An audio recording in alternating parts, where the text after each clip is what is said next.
आपकी बात में ही दो अलग चीज़ें दिखाई दे रही लोगों को। एक तरफ अगर सरकार कहती है कि हम एक इकोनॉमिक सुपर पावर की तरफ अग्रसर हैं, और दूसरी तरफ जो लोगों में फ्रस्ट्रेशन कूट कूट के भरा है, तो ये दोनों चीज़ें एक ही नाव में नहीं चल सकती। इसका कारण जो कि हर व्यक्ति जानता है, वो आज अपने लबों से हम कह देते हैं। वो ये है, एक ही कारण है कि सरकार झूठ बोलती है। कोई इकोनॉमिक सुपर पावर इंडिया ना अग्रसर है, ना कहीं है। अगर आप बैंक में पड़े नोटों का हिसाब लगा के ये कहते हैं कि बैंक बहुत अमीर है, तो समझ में आता है। लेकिन उसके 90% खाता धारकों के पास शायद हर महीने लो बैलेंस का चार्ज काटता है बैंक। तो बैंक अमीर हो सकता है, खाता धारक नहीं। अर्थात हमारे देश में चंद बिजनेसमैन बहुत अमीर हैं, और वो अमीरी उनकी सरकार की देन है। अगर वो स्वयं दुनिया में compete करने निकलेंगे, 2 मिनट में धुल जाएंगे दूसरे कॉम्पिटिटर्स, जो विदेशी कॉम्पिटिटर्स हैं, उनके सामने। लेकिन हमारी सरकार उन आनियों और आनियों को पैसा दे दे करके हर हाल में देश में एक माहौल बनाना चाहते हैं कि कुछ पैसा लोगों के पास है। क्योंकि जब आप टोटल लगाओगे तो देश में पैसा है, चंद लोगों के पास है। जीडीपी कई प्रकार की होती है। तो जैसे ही आप पर कैपिटा निकालते हैं, तो एक आपको इन्फॉर्मेशन तो मिल जाती है कि भाई देश में 100 रुपए हैं, और आपने उनको 100 लोगों से डिवाइड कर दिया, सबके पास 1-1 रुपया हो गया। लेकिन जब आप उसका हकीकत निकालते हैं, तो 4 लोगों के पास 80 रुपए हैं, और बाकी लोगों के पास मात्र 20 रुपए हैं। यानी जो एक गड़बड़ है वो इस खेल में इस तरह से है कि पैसा देश में है, चंद लोगों के पास। दिखाया और समझाया जाता है कि देश अमीर हो रहा है, बेटर हो रहा है, और फाइनेंशियली दुनिया में compete करने की कोशिश करेगा, आगे बढ़ने की कोशिश करेगा। अब आते हैं उसकी हकीकत पे। हकीकत ये है कि आज भी हमारे देश में 50% लोग गरीब हैं। सरकार कुछ भी कहे, डजंट मैटर। तो अगर देश में 50-60 करोड़ लोग गरीब हैं, तो वो देश प्रोग्रेसिव कैसे हो सकता है? वो देश सुपर पावर तो बहुत छोड़िए, कुछ भी नहीं हो सकता। इकॉनमी का भट्टा बैठा हुआ यह साफ मालूम चलता है, जहां इतने करोड़ लोग गरीब हों। आज भी नरेंद्र मोदी की सरकार देश भर में कहती फिरती है कि 80 करोड़ लोगों को मुफ्त राशन दे रहे हैं। उस योजना में ये पहला क्लॉज है कि आप गरीब होने चाहिए। आपके घर में ये भी ना हो, आपके घर में वो भी ना हो, आपके घर में ये ना हो, कमाई ये ना हो, फलाना ये ना हो, तब जाकर के वो 5 किलो राशन की स्कीम मिलती है। तो 80 करोड़ लोग जिस देश में गरीब हैं, वो देश कौन सी सुपर पावर, कौन सी इकोनॉमी, कौन सी अर्थव्यवस्था? देयर इज नो अर्थव्यवस्था, देयर इज ओनली बकबक व्यवस्था। मोदी जी आते हैं, टीवी पे कुछ बोल जाते हैं, किसी मंच पे किसी रैली में बोल जाते हैं, और हम लोग उस चीज को, मीडिया खास करके, इस तरह से रिकॉर्ड चलाता है कि सच मान लिया जाता है, जबकि ये सच नहीं है। तो हम कोई इकोनॉमिक सुपर पावर नहीं है। देश में पैसा एफडीआई तक का नहीं आ रहा। देश में एमएसएमई का मार्केट खत्म हुआ पड़ा है। देश में किसानी के क्या हालचाल हैं वो सबको पता है। तो अगर हम इकोनॉमिक सुपर पावर की बात करते हैं जस्ट बिकॉज केंद्र सरकार, बीजेपी की सरकार ऐसा कहती है, तो दैट इज नॉट ट्रू। इससे पहले की सरकार जो अभी हमारी याददाश्त में ताज़ा है बातें, उसमें हमने देखा कि बड़ी योजनाएं आती थीं, बहुत सारे ऐसे कानून बने जिससे हमें अधिकार मिले। पिछले कुछ दिनों में अगर आप सरकार की किसी बड़ी अच्छी स्कीम या ऐसी कोई पॉलिसी जिससे जनता को फ़ायदा हो, अगर आपको याद आती हो, तो आप एक दो मुझे बताएं कि वो कौन सी ऐसी। ऐसा तो नहीं कि कई बार हम लोग ज़्यादा क्रिटिकल होते हैं, जर्नलिस्ट लोग अक्सर क्रिटिकल होते हैं, होना भी चाहिए, हालांकि उतने नहीं हैं अब तो, पहले जितने होते थे। तो ऐसा तो नहीं कि हमारी नज़र में नहीं आ रहा है, लेकिन कुछ बहुत अच्छी चीज़ें हो गई हैं। देखिए, पॉलिसी सरकार बनाती है जनता के फायदे के लिए। स्वाभाविक सी बात है, जनता को लाभ पहुंचाने के लिए, चाहे वो किसानों को हो, चाहे महिलाओं को हो, चाहे आम इंसान के लिए हो। बिल्कुल पॉलिसीज़ इसीलिए बनाई जाती हैं, पहले भी बनाई जाती रही, अभी भी बन रही हैं। लेकिन जब आप कहती हैं कि एक ऐसा पॉलिसी बताएं जिससे जनता को खूब फ़ायदा हुआ हो, तो मेरा ये मानना है कि यहाँ पे हमको जनता को कम से कम 2 भागों में डिवाइड करना पड़ेगा। पहला, जो सत्ता पक्ष के लोग हैं या उनको पसंद करने वाले लोग हैं, और दूसरा जो सत्ता पक्ष के विरोधी लोग हैं। क्योंकि आजकल के डिजिटल ज़माने में जहाँ किस घर में से किस व्यक्ति ने किसको वोट किया है ये पता चलता है, तो किस व्यक्ति ने सरकार को का पक्ष लिया, कौन सरकार के पक्ष का है और किसे बेनिफिट मिल रहा है। छोटे शहरों में, गांव में, देहातों में जहाँ सबसे ज़्यादा भारत की जनसंख्या रहती है, वहाँ पे यदि आप सरकार के कार्यकर्ता हैं, अर्थात बीजेपी के कार्यकर्ता हैं, मोदी जी को पसंद करते हैं या वहाँ के सीएम को पसंद करते हैं, अपने साइकिल पे, गाड़ी पे उसका झंडा लगाते हैं, तो ही आपको वो बेनिफिट मिलता है। चाहे वो बच्चों के लिए हो, महिलाओं के लिए हो, चाहे घरों के लिए हो। जिस तरह से गरीबों को घर बनाने के लिए प्रधानमंत्री की योजनाओं से, मुख्यमंत्रियों की योजनाओं से पैसे मिलते हैं, वो बात और है कि प्रधान से लेकर के कॉरपोरेटर उसमें से अपना कट शेयर खाते हैं जी। लेकिन कम से कम भारतीय जनता पार्टी के नारे लगाने वालों को वो कुछ बेनिफिट ज़रूर मिलता है। क्योंकि फाइनली बजट एक बनता है किसी भी प्रोजेक्ट का, तो उसको एग्जॉस्ट भी करना पड़ता है, खर्च भी करना पड़ता है, उससे बचना नहीं चाहिए, because that is considered negative for the government. तो ऐसा ज़रूर होता है कि प्रोजेक्ट बनते हैं, लेकिन पहले आम जनता को बेनिफिट मिलता था, अब भारतीय जनता पार्टी के नारे लगाने वाले या उनके लिए काम करने वाले लोगों को ये बेनिफिट सीमित रह गया है। ये तो बहुत आरोप लगे हैं लोगों ने मतलब ये, और शायद ये हर सरकार में होता था, इस बार बहुत खुल के हुआ है, क्योंकि लोग जाके कहाँ शिकायत करें, तो ये एक समस्या तो आई है। जितनी भी जैसे किसानों को लेकर के जो चीज़ें हुई हैं उसमें किसानों ने नाराज़गी या उनको नकार दिया कि जो आपने हमारे लिए तय किया वो हमारे लिए अच्छा नहीं है। इसी तरह कोई और जो मैन्युफैक्चरिंग ग्रुप्स हैं मान लीजिए, उनकी तरफ से भी कुछ ऐसा नहीं आया। जो व्यापारी वर्ग है, जो ट्रेडिंग करता है, मैं तो लगातार देख रही हूँ कि ट्रेडर्स, चाहे वो चांदनी चौक के हों, चाहे वो बनारस के हों, चाहे वो और किसी शहर के हों, सूरत में भी मैंने देखा, तो ये एक डिप्रेसिंग सिनेरियो तो बन रहा है।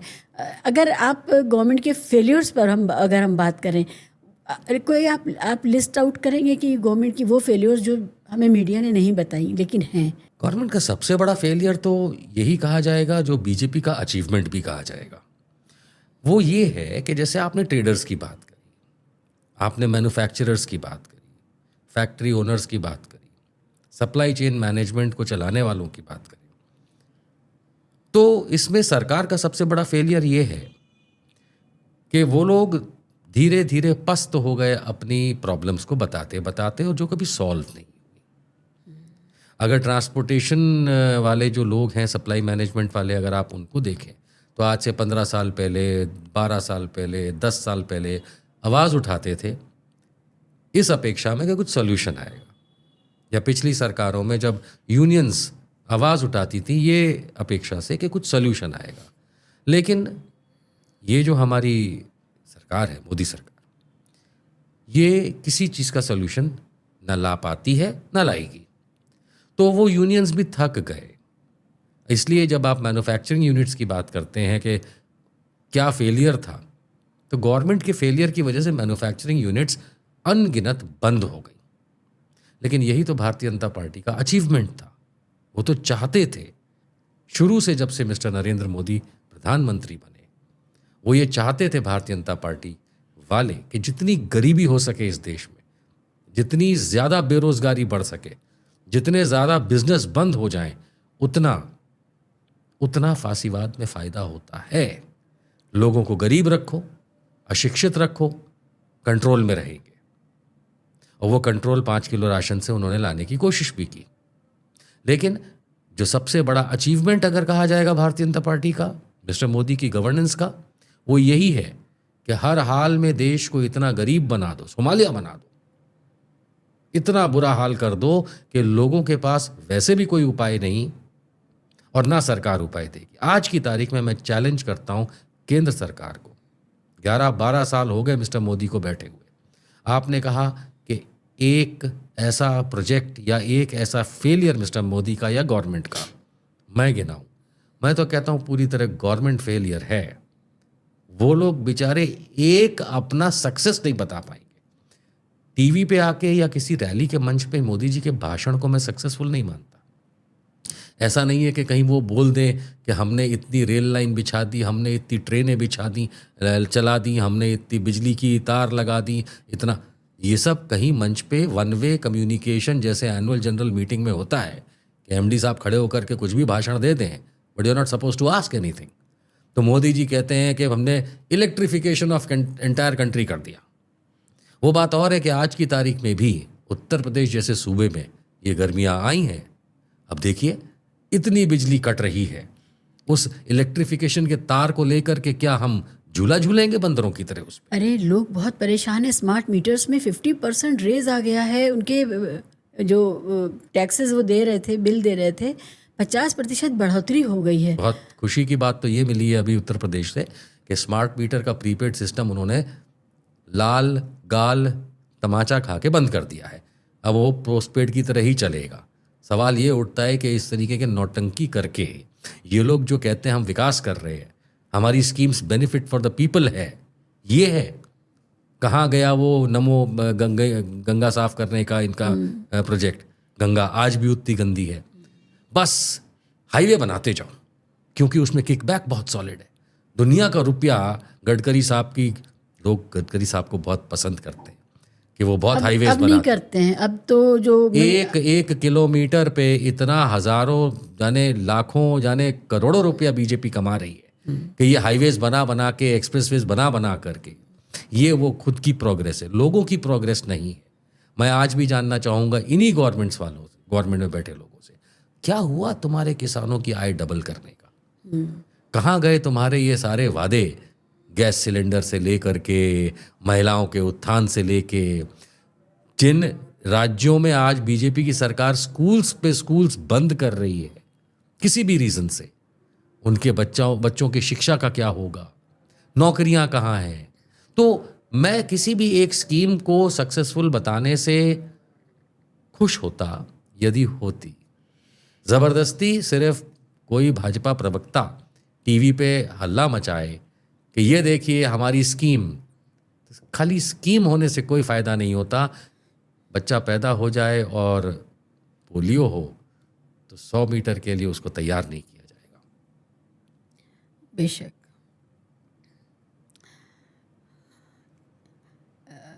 क्या कहूँ, मतलब जहाँ भी देखो एक अजीब सा निराशा है लोगों के बीच में। जब हम जाते हैं, मैं तो इसको काट दूंगी, लेकिन लोग बहुत बुरी गालियाँ देते हैं अब मोदी जी को। हिंदू ही लोग, मुसलमान तो चुप हो गया, वो नहीं बोल रहा है, मगर बहुत ख़राब गालियाँ, बहुत ख़राब अंदाज में प्राइम मिनिस्टर के लिए बात होती है। तो ये लगता है कि ये किस तरह का डिसइल्यूशनमेंट है, कितना इनका मोह भंग हुआ है जो ये इस पर आ गए हैं। नहीं, आप इस सेगमेंट को काटिएगा मत, आप इसको रखिएगा, क्योंकि नरेंद्र मोदी जी को गाली जो पड़ती है वो इसलिए नहीं पड़ती कि वो कोई बुरे आदमी है, वो इसलिए पड़ती है क्योंकि उनके कृत्य बुरे हैं। हमारे समाज में हर वो व्यक्ति जिसके कृत्य बुरे होते हैं वो बाहर सड़क पे गाली ही खाता है, और इसीलिए गाली जैसे जुर्म की सज़ा बहुत कम है हमारे देश में। अगर गाली सच में बुरी होती तो 5-5, 10-10 साल की सज़ा का प्रावधान होता। नॉन कॉग्निजेबल ऑफेंस है 3 महीने का, वो सिर्फ इसलिए बिकॉज हमारे समाज में गालियां देना बहुत आम बात है। हाँ। और फ्रस्ट्रेशन की जब आप बात करते हैं, वो फ्रस्ट्रेशन क्रीप इन करने से लेके सीप इन कर गया है लोगों में, और वो एक ही कारण से किया है कि जब किसी सरकार का मुखिया जब अच्छी अच्छी बातें करता है शुरू में तो लोगों को प्रभावित करता है, और जब वो अपनी बातों को डिलीवर नहीं कर पाता तो लोग फ्रस्ट्रेटेड होना शुरू होते हैं, और अंत में जब वो फ्रस्ट्रेशन एक चरम पे आ जाता है, क्योंकि डिलीवरी ऑफ प्रॉमिसेस तो बहुत दूर की बात है, बेसर पैर की बातों का अगर मुखिया बात करने लगे इतने सालों के बाद, तो बनारस हो या अहमदाबाद, चेन्नई हो या दिल्ली, ऐसा परिवार का मुखिया गाली ही खाता है। आप समाज में देख लीजिए। तो अगर भारत सरकार के मुखिया को अगर आम जनता गरिया रही है तो वो प्रतिबिंब, that is the reflection of our society which he is leading. आप और मैं नहीं लीड कर रहे। हाँ, वो कैसे बाई हुक और क्रुक पहुंचे हैं वो एक अलग स्टोरी हो सकती है। लेकिन अगर मुखिया घर में होता है, घर में अगर ऐसा कोई नालायक पिता हो जाए तो बच्चे गाली देते हैं। तो अगर देश का मुखिया अगर इतना ना लायक हो जाएगा, गाली खाएगा। There is nothing wrong in it. और ये हर व्यक्ति अपनी, जैसे कहते हैं, इज्जत और बेइज्जती उसके हाथ में होती है। तो ये भी इन्हीं के हाथ में थी। अगर इन्होंने देश के लिए, देश में और देशवासियों के लिए अच्छे काम किए होते तो ये गाली नहीं खाते। अगर इन्होंने बुरे काम किए हैं तो इन्हें उन लोगों की ज़रूरत है जिसे ये अपनी वानर सेना कहते हैं, कि सोशल मीडिया पे वाहवाही लुटवाया जाए, चाहे झूठी तो झूठी। आप इनकी उदाहरण के लिए फेसबुक के पेज पे जाइए, नरेंद्र मोदी के, वो कुछ भी पोस्ट कर दें, 100-150 वो कॉल सेंटर में बैठे हुए लोग आईडी बना करके उसकी तारीफों के पुल बांधने लगते हैं, जिसका कोई मीनिंग भी नहीं होता। So this is only a propaganda minister, he is not a prime minister. अब प्रोपागेंडा मिनिस्टर जब बहुत लंबा चल जाता है तो क्षमा के साथ गाली ही खाता है। देखिए, इतनी विदेश यात्राएं की, मेरे ख्याल से सबसे ज़्यादा विदेश यात्राएं करने वाले प्राइम मिनिस्टर होंगे। तो लेकिन वहाँ से, विदेशों से हमारे देश के लिए क्या लाए, देश को क्या मिला? हमारे ये जो जियोपॉलिटिकल परेशानियां हैं जो पड़ोसी मुल्कों से हैं, वो भी वैसे की वैसी हैं, उसमें भी कोई सुधार नहीं आया कि कोई हमारा अपर हैंड बन जाता। कोई हमारी देश की सुरक्षा में भी कोई ऐसा सुधार नहीं दिख रहा है कि हम चाइना से कहते कि तुम हमारे इलाकों से हट जाओ, हम कह भी नहीं पा रहे हैं। फिर उसके अलावा आप देखें कि जो MOU साइन होता है या नहीं होता, उसका जानकारी होती नहीं हम लोगों को। तो एक जनता के तौर पे इतना महंगा जो प्राइम मिनिस्टर का दौरा हम लोग बेयर करते हैं, हम उसका खर्च उठाते हैं टैक्स से अपने, उससे हमें क्या मिलता है, हमें आज तक ये नहीं समझ में आया। फिर सिर्फ यही पता चलता है कि कुछ उनके ख़ास लोगों के कुछ कॉन्ट्रैक्ट्स हैं जिनसे वो मुनाफा कमाएंगे, और नुकसान होगा तो वो जनता के बीच में बांट दिया जाएगा। मुनाफा उनका, उन धन्ना सेठों का पर्सनल होगा। तो ये विदेश यात्राएं, ये कूटनीति, ये जलवा जो कहा जा रहा था कि we have arrived on the international forums, ये सब ख़त्म हो गया। अभी ब्रिक्स में आपने देखा, सबसे पहले तो ये है कि प्रधानमंत्री हों या दूसरे मंत्री हों, इनका खर्चा हम लोग नहीं उठाते। मैं आज ये साफ कर दूं कि देश के प्रधानमंत्री, उनके जितने बाकी कैबिनेट के मंत्री, तो विदेश और ये यात्राएं जो- होती हैं, हम नहीं और ये उठाते। जो पूरा का पूरा सिस्टम है, इसका पैसा आम जनता खर्च नहीं करती। वो हमारे हलक में डाल के पैसा निकाल के खर्च करते हैं। ये पुरानी शब्दावली है that the taxpayers' money is going into the expenditure of the government. आज की भाषा में कहें, आज के परिपेक्ष में कहें, तो सरकार आपके हलक में हाथ डाल के पैसा निकाल के अपनी अय्याशी पे ये मोदी और बीजेपी वाले खर्च करते हैं। अब इसको जिस भी परिपेक्ष में आम जनता समझना चाहे, हकीकत तो यही है। क्या आज की तारीख में इस देशवासी के पास, कोई भी देशवासी हो, क्या उसके पास कोई अधिकार है कि मैं इनकम टैक्स नहीं देना चाहता? क्या उसके पास अधिकार है कि मैं GST नहीं देना चाहता? क्या उसके पास अधिकार है कि मैं फलानी चीज़ का जो भी इसके सिवाय के टैक्सेशन मेथड्स हैं, फॉर एग्जाम्पल पेट्रोल डीजल पे मैं टैक्स नहीं देना चाहता? मेरे देश में कानून कहता है कि मैं इनकम टैक्स नहीं दूंगा तो मुझे जेल हो सकती है। मेरे देश में अगर मैं GST, अगर व्यापारी हूं और मैं GST नहीं पे करता तो मुझे जेल हो सकती है या मुझ पे बड़े जुर्माने लग सकते हैं, मेरा धंधा बंद हो सकता है। ये ठोकबाजी कहलाती है, ये ठोक तंत्र है। दिस इज नॉट लोकतंत्र। मेरे घर में रहते हुए मेरा मन करे मैं उतने बल्ब जलाऊं, मेरा मन करे मैं उतने पंखे चलाऊं, लेकिन अगर फोर्स किया जाता है, no you have to bloody well do it, तुम मुझे टैक्स दो, जाके बंगाल में बोले कुछ भी ये दो और वो दो और वोट दो और ये दो, हास्यास्पद बातें करते हैं। लेकिन अंदर से देखें इस बात को तो ये समझ लीजिए टैक्स देना पड़ेगा। अंग्रेजों के ज़माने में जो लगान वसूल होता था, मुगलों के ज़माने में जो टैक्स वसूल होता था, उससे ज़्यादा क्रूर, उससे ज़्यादा क्रूर, कठिन टैक्सेशन सिस्टम आज की तारीख में। मोदी सरकार के पहले, इस जीएसटी के पहले मेरे पास चॉइस थी कुछ, कि अगर मैं टैक्स नहीं देना चाहता तो मैं फलां चीज़ नहीं खरीदूंगा, मैं दूसरी खरीद लूंगा। लेकिन आज की तारीख में वो टैक्स पेड आता है, मैं तो खाली भुगतान कर रहा हूँ। अगर मैं जाके ओवर द शेल्फ में कुछ खरीदता हूँ, उसका टैक्स पेड है। तो मेरे आम जनता के पास कोई अधिकार नहीं है कि मैं इस गवर्नमेंट को पैसे दूं या ना दूं। It will be taken out by force from your pocket. बिल्कुल। तो पहली चीज़ तो ये है। अब आई बात के मोदी जी दुनिया भर में घूमे, ऐसे आज़ाद भारत के पहले प्रधानमंत्री बने जो चारों तरफ घूम घूम के देखिए, you have to go back to the history of Mr. Modi's post-childhood era. ये आदमी जब घर से भागा तब से घूम ही रहा है, भाग रहा है, इधर उधर उधर इधर, कहीं टिका नहीं। हम मतलब इनकी प्राइवेट लाइफ की बात नहीं करेंगे, वो तो आम जनता जानती ही है। उसके बाद की बात करते हैं। ये आदमी जब 18-19 साल का हुआ तब से ये भागम भाग, भागा भागी कर रहा है, इधर उधर उधर इधर, कहीं टिक के नहीं रहा। तो इसकी आदत है, कहीं टिक के नहीं बैठ सकता। और ऐसा काम करने के लिए एक ही तरीका है, कभी यहाँ चले जाओ, फिर कहानी सुनाओ पहाड़ों में चले गए, फिर कहानी सुनाओ वहाँ चले गए, यहाँ चले गए, इधर घूम गए। तो this man has a habit of roaming around. घूमने का शौक तो है उन्हें, घुमक्कड़ है। अब वो शौक कहें या पुरानी मजबूरियां कहें, कि घर से जब कभी सुना है कि घर से निकाल दिए गए थे तो शायद रोटी के लिए तो उधर दौड़ते थे, तो आदत पड़ जाती है। अब जब ये मुख्यमंत्री बने थे, when he became the chief minister of Gujarat, तब भी यही हाल था, एक जगह कभी टिक के नहीं बैठते थे। वो बात और है कि विदेश, कई ऐसे देश थे जिन्होंने इनको वीज़ा देने से मना किया तो ज़रा झेंप गए, परेशान हो गए।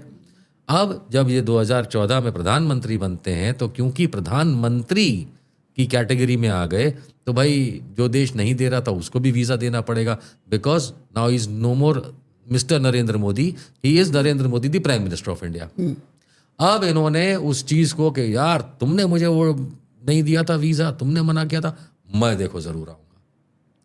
ये घुमक्कड़ राम के जो शौक है, वैसे भी घर पे कोई ना बीवी ना बच्चा, कोई परेशानी तो है नहीं कि स्कूल भेजना है बच्चों को, फीस का अरेंजमेंट करना है, घर में आटा दाल चावल है या नहीं, घूमते रहो। तो ये महाशय जो है घुमक्कड़ राम।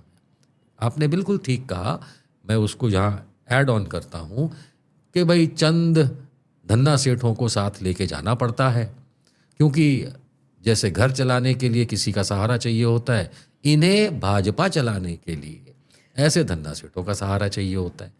तो ये धन्ना सेठ को सरकारी रुपया कैसे देंगे, डायरेक्ट तो दे नहीं सकते। तो इस प्रकार से इनके धंधे करवाए जाएंगे धन्ना सेठों के, ताकि भाजपा को पैसा मिले। तो ये इनकी एक सिस्टम है जिसको ये फॉलो करते हैं अपने लोगों को फ़ायदा कराने के लिए, ताकि इन्हीं के लोगों को फ़ायदा हो। अपने लोग मतलब धन्ना सेठ और इन्हीं के मतलब भाजपाइयों को फ़ायदा हो। ये इनका मोडस ऑपरेंडी है, बाकी इन्हें देश से कोई मतलब